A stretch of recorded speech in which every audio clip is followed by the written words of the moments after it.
မင်္ဂလာပါကျွန်တော်ဒီနေ့ပြပြပေးချင်တာလေးကကျွန်တော်တို့ Excel file တွေကိုကျွန်တော်တို့ပေါ့နော် password ခံတဲ့နည်းလေးကိုပြပြပေးမှာဖြစ်ပါတယ်ကျွန်တော်တို့ရဲ့ Excel file တွေကိုတခြားလူတွေအလွယ်တကူဝင်ကြည့်လို့မရအောင်ပြင်တာတွေလှုပ်လို့မရအောင်အတွက်ကျွန်တော်တို့ Excel file တွေကို password ပေးပြီးတော့မှကာကွယ်လို့ protect လုပ်လို့ကာကွယ်လို့ရပါတယ်အဲ့လို password ပေးခြင်းနဲ့ဆိုလို့ရှိရင်တော့ကျွန်တော်တို့ရဲ့ Excel file ကြီး save လုပ်ပြီးသား Excel file ဖြစ်စေ save မလုပ်ရသေးတဲ့ Excel file အသစ်ပဲဖြစ်စေပေါ့နော်ကျွန်တော်ထိုင်ဆိုရင်တော့ဒါ save လုပ်ပြီးသားပေါ့ save လုပ်ထားတွေပဲဖြစ်စေ save မလုပ်ထားတဲ့တွေပဲဖြစ်စေကျွန်တော်တို့ဒီ file ကို save နဲ့တော့တင်ရပါမယ်အဲဆိုကျွန်တော် file နဲ့က save ကိုတွားလိုက်ပါမယ်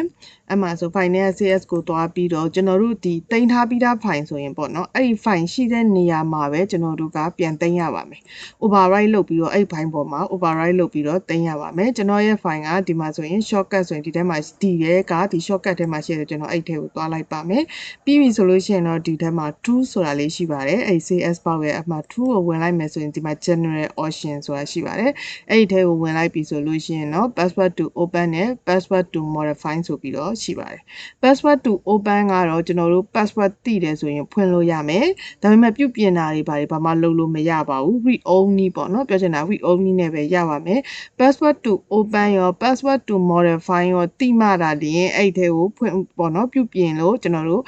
ပြန်ဒီ modify လုပ်လို့ပြုပြင်လို့အဲ့ကျွန်တော်ရဲ့ Excel file ကိုပြုပြင်လို့ရမှာဖြစ်ပါတယ်ဒီမှာဆိုလို့ရှိရင်တော့ password to open နဲ့ password to modify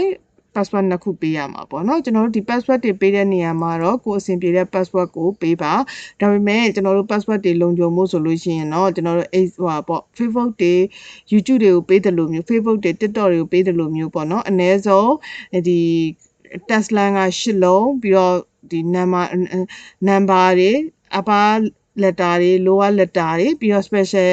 character တွေနဲ့ပေး8လုံးလောက်ပေးတာကတော့အနည်းဆုံး8လုံးနဲ့ထားပြီးပေးတာကတော့ပို့ပြီးလုံခြုံပါတယ်ဒီမှာဆိုကျွန်တော်ကတော့အလွယ်တကူပေါ့နော်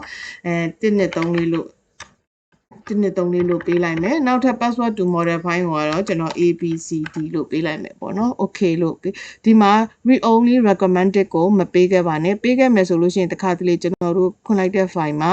ဒီပေါ့နော် read only ကြီးကလာပြီးတော့ override ဖြစ်နေတယ်လို့ပါဒါလေးကိုအမှန်မချစ်ခဲ့ပါနဲ့ပြီး okay ပေးလိုက်ပါဆိုနောက်တစ်ခေါက် password ပြန်တောင်းပါမယ် confirm password ပထမဆုံးပေးခဲ့တဲ့ password ဒီပထမတစ်ခုတွက်ပါ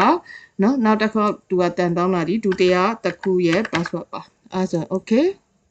ပြီးရင်တော့ကျွန်တော် save လုပ်လိုက်ပါအဲ့မှာဆိုရင်ဒီမှာ shortcut exit do you want to replace it ဆိုရင်ကျွန်တော်တို့ yes ကိုပေးလိုက်ပါ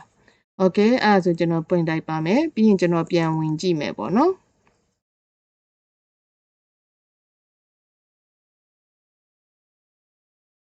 ဒီမှာဆိုရင်ကျွန်တော်တို့ကိုလာပြီးတော့ password တောင်းနေပြီဖြစ်ပါတယ်အဲ့ဒါဆိုကျွန်တော်ကဒီမှာ password လေးပေးလိုက်မယ်okay အဲ့ဒါဆိုရင်ဒီမှာဆိုရင်နောက်ထပ်သူက password တစ်ခုတောင်းပါတယ်ဒီ password ကိုကျွန်တော်တို့ကမသိဘူးပေါ့နော်မသိဘူးဆိုလို့ရှိရင်ကျွန်တော်တို့ပေးလိုက်တဲ့လူကိုကျွန်တော်တို့က read only ပဲလုပ်စေချင်တယ်ကျွန်တော်တို့ file ကိုမပြင်ဆင်ချင်ဘူးဆိုရင်တော့ open password ပဲပေးထားတယ်ဆိုသူ့အနေနဲ့ဒီ read only ကိုနှိပ်လိုက်တယ်ဆိုရင်ဒီနေရာမှာကျွန်တော်က read only အနေနဲ့ပဲလုပ်လို့ရမှာပါဥပမာကျွန်တော်ဒီထက်မှာစာရိုက်လိုက်မယ် sorry ဒီဘက်မှာပေါ့နော်ဒီရှိမှကျွန်တော်ရိုက်ပြပါမယ်ဒီမှာစာရိုက်လိုက်မယ်ဆိုပြီးရင်စာရိုက်လိုက်မယ်ပြီးရင်ကျွန်တော်ကသူ့ကို file နဲ့က save ကိုတွားလိုက်မယ်အဲ့ဆိုသူက save မယ်ဆိုရင် we cannot say shortcut because the file is read only ဆိုပြီးတော့ပြနေပါတယ်ကျွန်တော်တို့ကတကယ်လို့ save ခြင်းနဲ့ဆိုလို့ရှိရင်တော့သူကတခြား file နာမည်နဲ့ပဲလာ save သွားမှာဖြစ်တယ်ဒီ file နာမည်နဲ့တော့ save လို့မရပါဘူးနော်ကျေးဇူးတင်ပါတယ်နောက်ဗီဒီယိုမှာပြန်တွေ့ကြမယ်နော်